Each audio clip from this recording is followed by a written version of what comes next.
Is this case a good example of how one person can manipulate and intimidate other people into committing the most heinous crimes?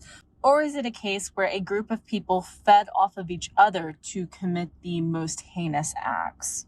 On August 19th, 2015, in Fayetteville, Arkansas, Victoria Davis was at the home that she was staying at. The home was actually owned by her grandmother, but Victoria, who was called Tori by people who knew her husband Chris, a friend of theirs, Rebecca Lloyd, and Rebecca's boyfriend, Mark Chumley, were all living in the home, along with Rebecca's children.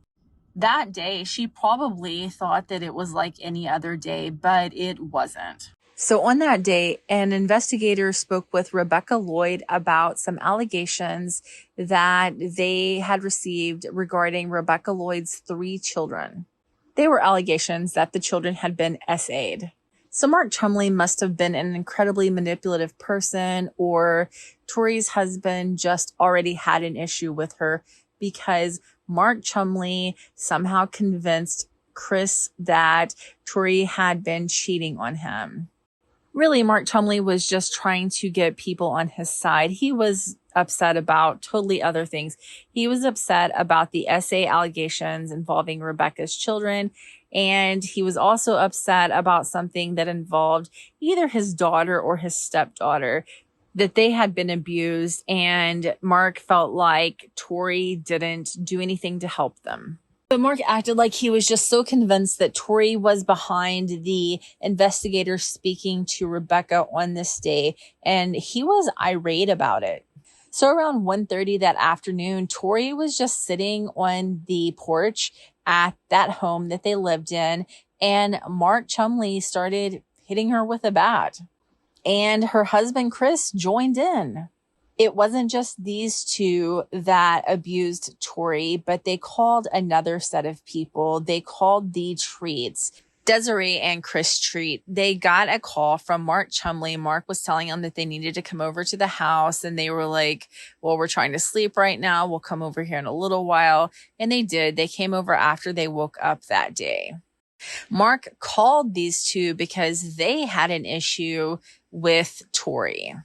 It is alleged that Desiree had a problem with Tori, but at trial, Desiree said that her husband, Chris, was actually the one that had an issue with Tori because they used to live together, and Desiree and Chris Treat had some cat clothes that were made for their cat, and Tori took them. I mean, it sounds like a load of crap to me, because who gets so mad at somebody that they're going to beat them with a bat over some cat clothes? That's exactly what happened, but I don't know. So Desiree and Chris Treat got to the home where Mark Chumley and Chris Davis already were with Tori. The four of them join in, just really beating Tori with a bat. At some point, Tori falls from the porch where she is sitting, and Mark Chumley picks her up by her hair and sets her back on the porch. He then hits her in the knees with the bat. Then he decides hey, let's drag her out to the driveway. So they drag her out to the driveway, but her pants came off as they were dragging her. They got hung on the gravel or whatever and just came off. And I do have to add, this whole time, Tori is not really saying anything. I think that it's probably because of the injuries that she had already sustained. But yeah, she's really just not saying anything as she's being tortured. So Mark Chumley decides that they are going to get a battery that had jumper cables attached to it, and they actually attached that to Tori's chest. They electrocuted her for a few minutes like that, but they didn't really get the reaction that they were looking for from her. So Mark Chumley decided that Desiree needed to take one of the 3 bats that they were beating Tori with and SA her with it. But Desiree was actually unable to do what Mark was asking her to do. Mark told Chris, Tori's husband, to go get some chainsaw oil. Chris goes and gets the chainsaw oil and brings it back, and they pour it on Tori to use as a lubricant so that they can insert this bat. There was actually an inmate who was in the Washington County Jail while Desiree was in jail after her arrest that said Desiree actually kicked the bat inside of Tori. Of course, when Desiree testified, she denied that, so maybe it happened, maybe it didn't. It did seem like most of them attempted to minimize their roles in order to save themselves. After all of these assaults, they placed Tori on a blanket and they carried her to another home that was on the property. After that, Mark got a needle and some D-rugs and injected them into Tori. Mark made sure that the evidence was burned from what happened to Tori. And then the next day, he had Chris Davis, Tori's husband, call the police and tell the police that he was responsible for her death. And when police saw Chris Davis, he looked like he had been beaten. So probably Mark Chumley intimidated him into calling police and telling police that he's the one responsible.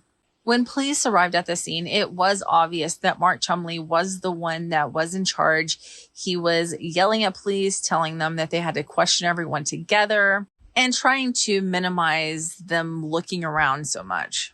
So Mark Chumley, John Chris Davis, who was Tori's husband, Desiree Treat, Chris Treat, and Rebecca Lloyd were all arrested and charged with being accomplice to capital murder.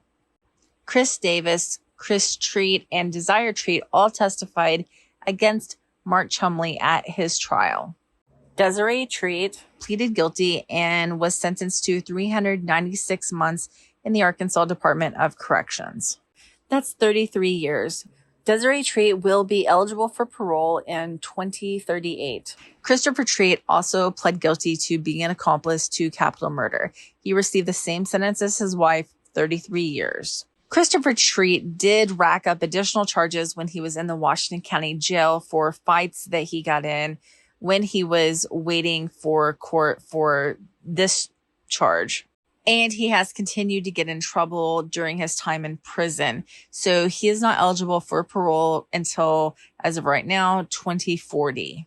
Chris Davis, Tori's husband, I don't know. I kind of feel like he's more responsible than the others because that was Tori's husband and he had a duty to protect his wife. But regardless, he pled guilty to being an accomplice to capital murder and was sentenced to 37 years in the Arkansas Department of Corrections.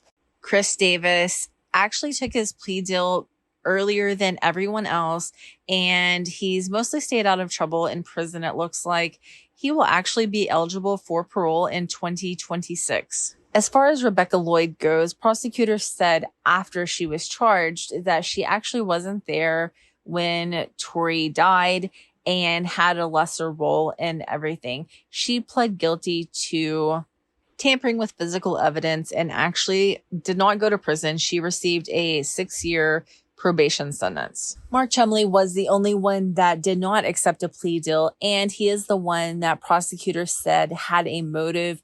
He acted as a ringleader in the death of Victoria Davis. So Mark Chumley had a jury trial. He was found guilty and he was sentenced to life without the possibility of parole. He will never leave prison. So that's basically the brutal death of Victoria Davis. So what are your opinions, like how everything happened? Do you think that the others were intimidated into participating? Do you think that they had as much culpability as Mark Chumley?